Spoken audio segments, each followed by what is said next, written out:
Welcome to the Stoic Responder Podcast. I'm your host, Christopher Healy. As a special agent who spent more than 15 years conducting large-scale fraud, money laundering, and public corruption investigations, Stoic philosophy provided a mindset edge that became the foundation of my professional success. My mission today is to share those same ancient mindset lessons with you so that you can turn obstacles into opportunities and adversity into advantage. Time to muster up. All right, folks, welcome back to the Stoic Responder Podcast. Before I get into today's episode, I want to give a quick shout out to Blue Badge Coffee Company. If you're watching on YouTube, you see I'm wearing their hat, Blue Badge Coffee Company. Their mission is to provide customers with the absolute best, highest quality premium coffee their money can buy. They take a portion of each sale and donate it to law enforcement agencies around the United States to assist them in funding and or maintaining peer support and wellness programs for their officers. Of course, we all know in this career, these programs are crucial for the physical and mental well-being of hardworking officers in law enforcement agencies across the country. The goal of Blue Badge Coffee Company is to donate $1 million to these agencies in their first 3 years. You can help out by going over to bluebadgecoffee.com, getting yourself a bag of their excellent coffee. They have a couple of different blends. I've tried a couple of them. They have day shift, swing shift, graveyards, but they also have some badass merch like the hat that I'm wearing, the sweatshirt that I picked up that I wear all the time in the wintertime. Again, guys, I am not sponsored. I do not get paid to read copy for Blue Badge Coffee. I just like supporting good people doing good things in our community, and Blue Badge is one of the good ones. So if you get a chance, go over and support our friend Rick Leckleitner and Blue Badge Coffee Company. Folks, getting into today's episode. It is episode 31. The title of it is, What Are You Waiting For? Let me read you a quote from Marcus Aurelius to get us out here and started. Live not as though there were 1,000 years ahead of you. Fate is at your elbow. Make yourself good while life and power are still yours. That is Marcus Aurelius, the former emperor of Rome, who we love to talk about on this podcast. Marcus, of course, was writing in his journal, which we know as Meditations, when he wrote that quote some 2,020 years ago, or however long ago it was, back in the 2nd century AD. Now, Marcus, as he's writing that, is the emperor of Rome. That is, for many, the equivalent of a godlike figure on earth. And he's writing to himself, live not as though you had 1,000 years ahead of you. Fate is at your elbow. Make yourself good while life and power are still yours. Imagine living in the ancient world. Almost anything could kill you. The things that we take for granted, the little illnesses, the sicknesses that we go into the quick care and get a prescription for, any one of those things could lead to, permanent problems or death. You were living in misery. There weren't a lot of pain relief options. There weren't a lot of medical options. There weren't a lot of surgical options. They didn't have an understanding of cleanliness and its relationship to a life well lived. Almost anything could kill you. So why would you think if you had 1,000 years ahead of you? Why would you live as though you're going to live to a ripe old age in a world that seemed out to get you? Not to mention the fact that Roman emperors, generally speaking, did not have a very long life expectancy because so many of them were assassinated, were killed, were put into harm's way, leading troops in the field, and on and on and on. There was tremendous turnover in that job. So Marcus, during his almost 20-year reign, he's writing this journal to remind himself, live not as though there were 1,000 years ahead of you, buddy. Fate is at your elbow. You could go out and stub your toe and it turns into an infection that there is no cure for because it's the 2nd century AD and you're going to die. So start living like it. First responders should understand a little bit about this. We have incredibly difficult jobs that are unpredictable, and you have to understand the unpredictability of life better than the common man, because every call reinforces that our circumstances as biological beings, as this miracle of life, our circumstances can change in an instant. We see this every single day and every single call that we respond to, every car accident that changes someone's life forever.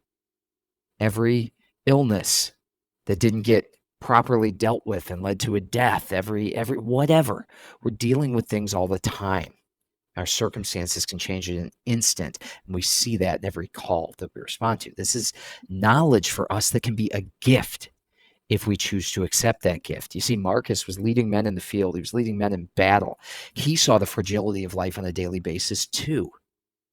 He lost eight of his children to illness, to death. He lost his own co-emperor and stepbrother or half-brother, adopted brother, to the Antonine Plague that killed 7.5 million Romans. An estimated 7.5 million Romans died of the plague during Marcus's reign.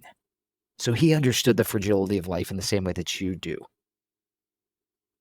So we shouldn't have this complacent belief that we have unlimited futures, because we see it every day. We do not. We see every day the accidents that befall people, the circumstances that lead to a premature demise. So why would we procrastinate? Why would we neglect the present? We must accept this gift of knowledge that our careers give us, and we must apply it.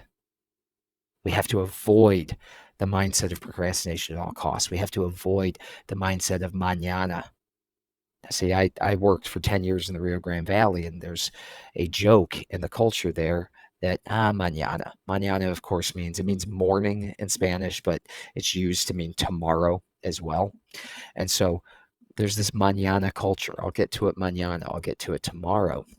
It's too hot. We'll do it mañana.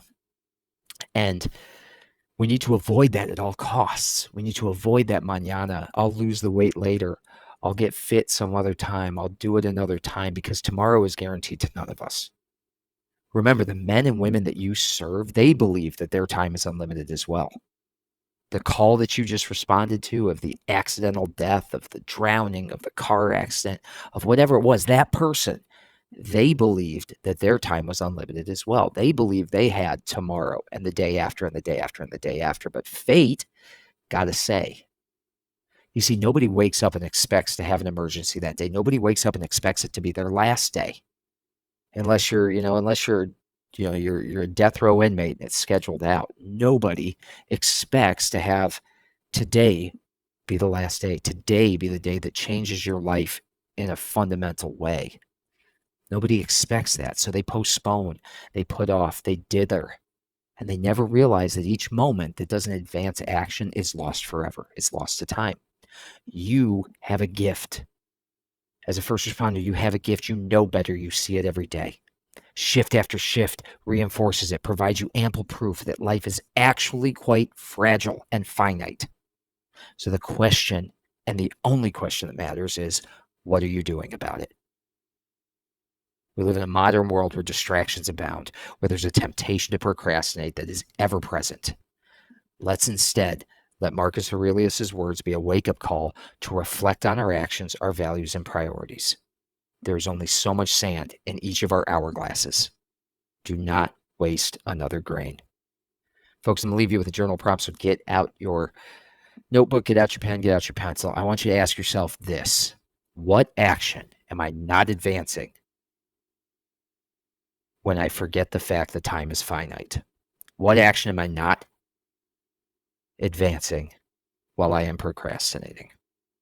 Thanks for listening, folks. Got 3 more episodes plus a bonus episode coming this week. If you'd like to support this podcast and the work that we're doing over here, the best way you can do so is to pick up a copy of my book, In Valor, 365 Stoic Meditations for First Responders. It's available on Amazon, Barnes & Noble, Walmart, anywhere you get your books. If you want a signed copy, you can reach out to me and I can make that happen as well. This book is a great resource for law enforcement and first responders who want to practice the Stoic philosophy every single day. It's going to give you quotes, contextualization. It's going to be directly relatable to your job. It's going to give you daily journal prompts like we get here, daily action items that you can do to help integrate these lessons.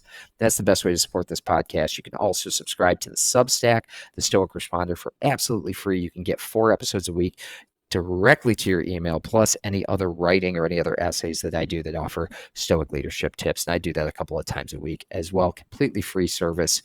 That supports us as well. It helps raise the profile of this podcast. And finally, like, share, and subscribe.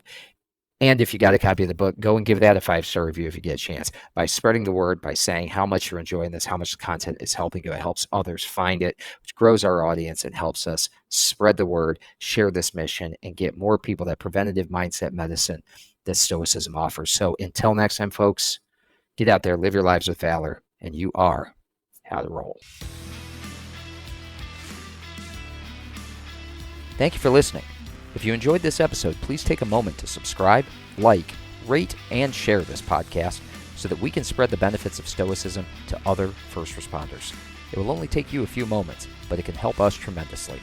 Until next time, out of roll.